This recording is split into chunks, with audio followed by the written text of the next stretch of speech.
Well, tomorrow is going to be the day where Arsenal is going to be answering the hugest question of the season.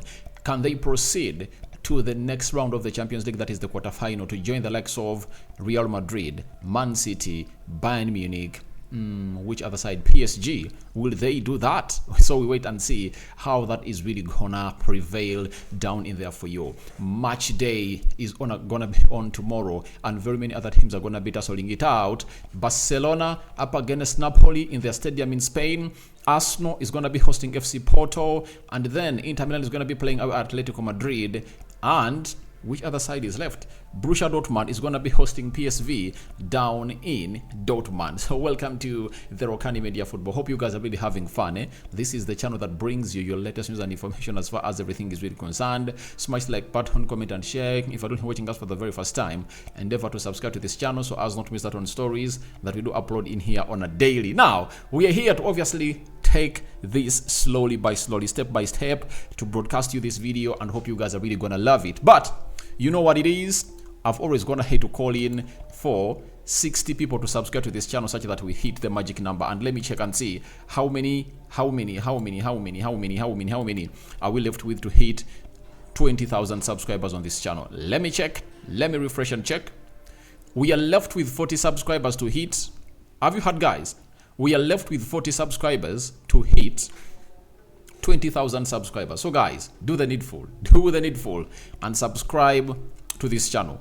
We are left with only 40,000 subscribers to hit the magic number. 40 to hit 20,000. So guys, on only this video, 40 is the magic number. Can we make it happen? So after that, we thank God for the gift of life. Today the Muslims have gone ahead to commence the fasting for the holy month of Ramadan, and may Allah reward you for the fasting that you guys are really gonna go through. So just fast and leave the rest to Allah. Allah will do the needful for you guys. So let's see close to 400 likes. Smash on this video. Don't forget to obviously subscribe so as not to miss out on stories that we do upload in here on a daily. I'm repetitive because I really want to remind you. Now, Arsenal over the weekend went ahead to clinch their result.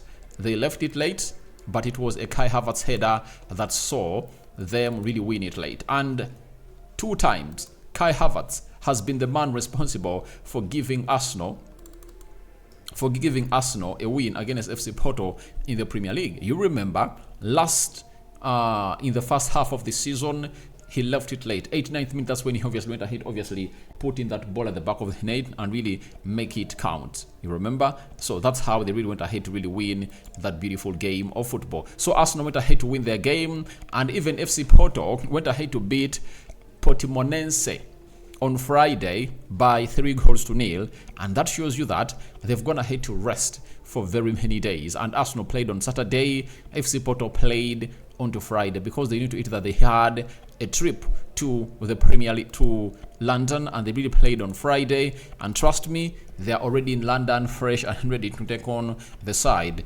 of Arsenal. And FC Porto are really having a 1-0 win, and the aggregate is 1-0. For Arsenal to go through, they'll need to beat FC Porto by a margin of 2 goals. 2-0, 3-1, 4-2, 5-3. Whichever result you see to it that Arsenal's gonna hit to get, when they're really having a margin of 2 goals, Arsenal will go through to the next round. But Arsenal's shown us that it's rare for them to keep a clean sheet at home. Although in the Champions League, in all the 3 games they've gone ahead to play at home, I think they've gone ahead to keep a clean sheet. They beat PSV 4-0. They beat Sevilla, I think it was 4-0. Then they went ahead to beat RC Lens by 6-0. So I think they haven't gone ahead to concede a goal at home in the Champions League. So is it gonna be the case? If it is the case, then it will be just a matter of Arsenal collecting itself and really getting in those goals in there for you. Let's go to the team news coming in through from FC Porto on who is really out. Now, for them, Zaid Sanusi and Ivan Makano, all those are really out, you know. And Gabriel Veron is nursing what we call an Achilles injury. And then Mahedi Teremi is really gonna be back. He never got involved into the first leg, but in the second leg, he's expected to obviously take part into the game of football. So those are the only 3 players that they're really missing out. But Wendell, who was really out of the first game, is really out, is really in, and the rest of the players are really back, you know. And for Jesesco Sekau might be so Conceição might not really play to see to it that they start Taremi and Evanilson into that forward. But Pepe, leave alone Pepe, who plays in the midfield. There is another Pepe, this 41-year-old player, Pepe, that plays for FC Porto, and I think is their captain. He's also going to be available.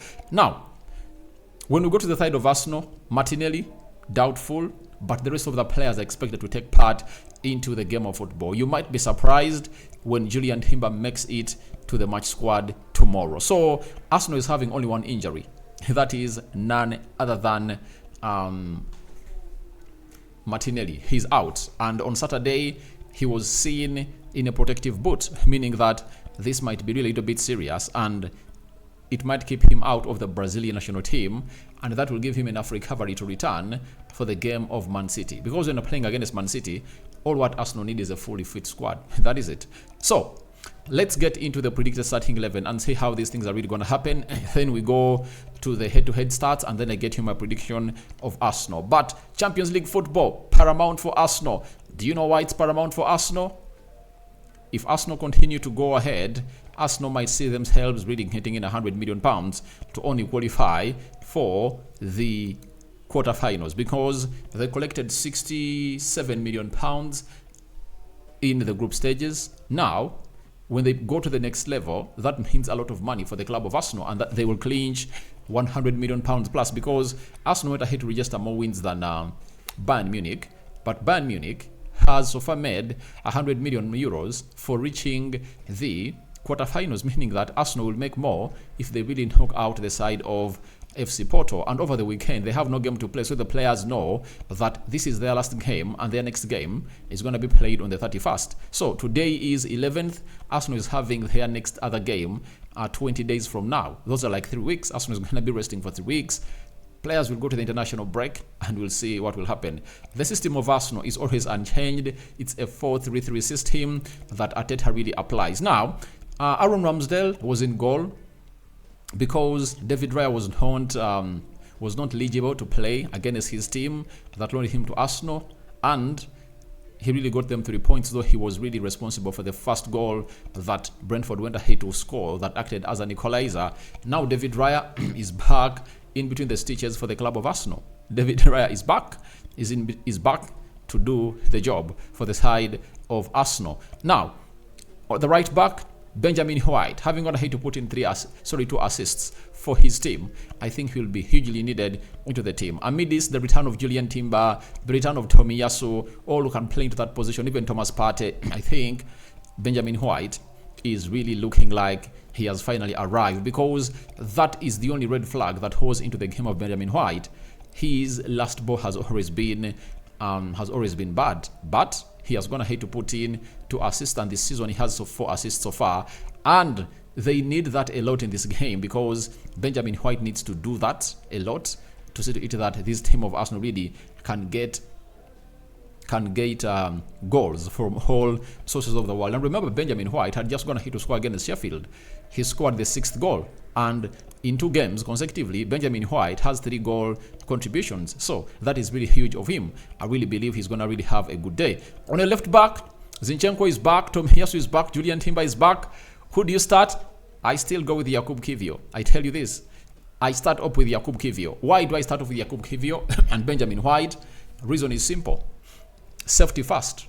These 2 are really good defensively, and Kiwior is good really going good in the final third of the pitch. The same applies to Benjamin White. Now, what you have to do is keep all those guns back on the bench. Julian Timber, Tomiyasu, and Zinchenko. Zinchenko came in and really played some 30 minutes, I think.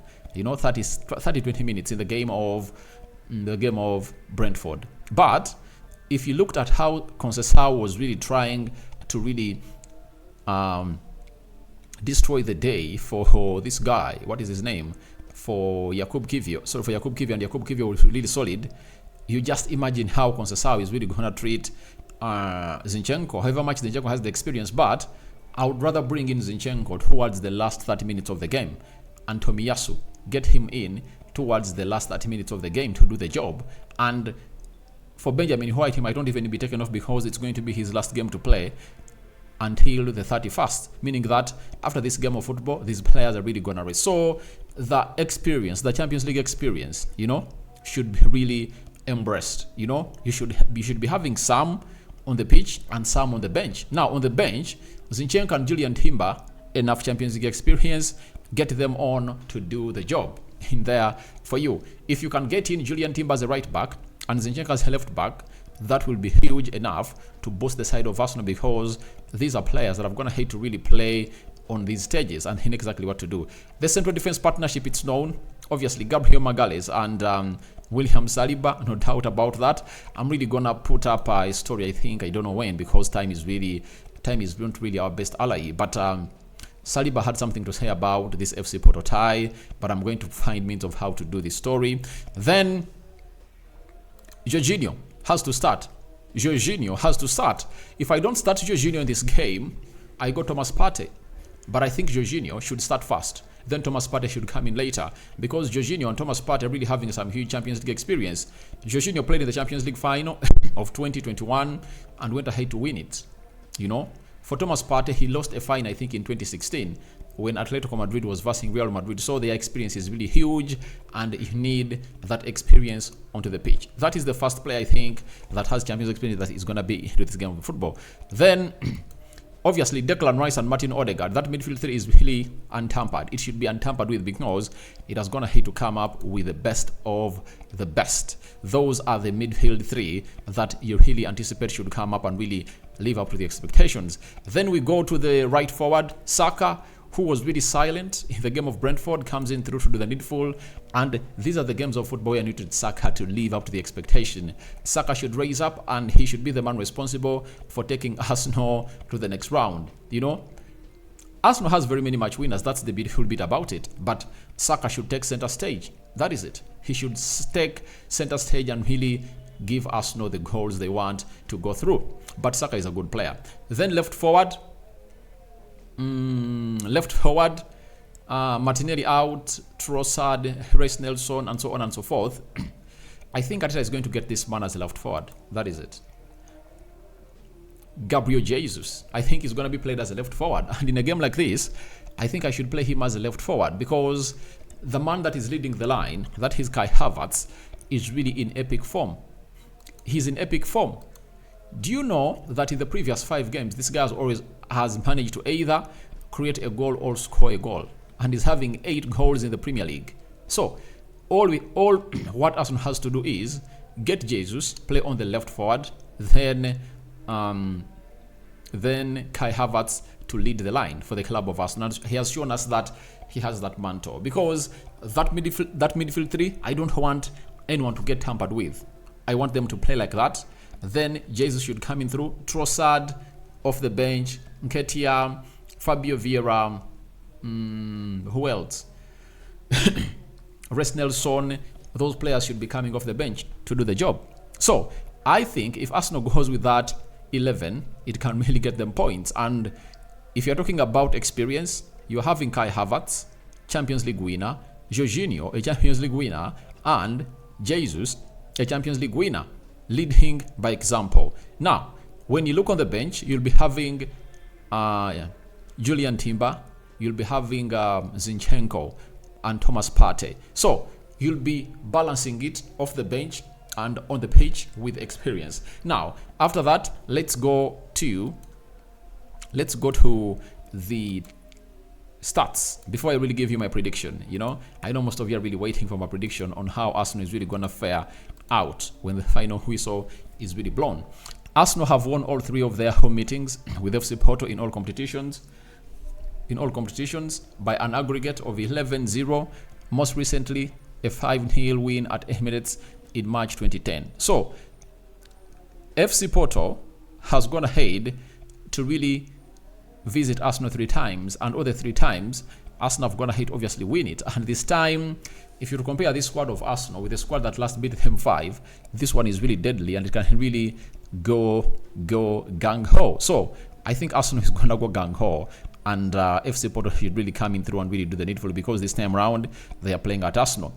FC Porto have won just one of their 23 away games against English sides in all European competitions, 19 losses and 3 draws. However, the sole victory came in Spain against Chelsea in April 2021, with the Portuguese side winless in 22 such visits to England.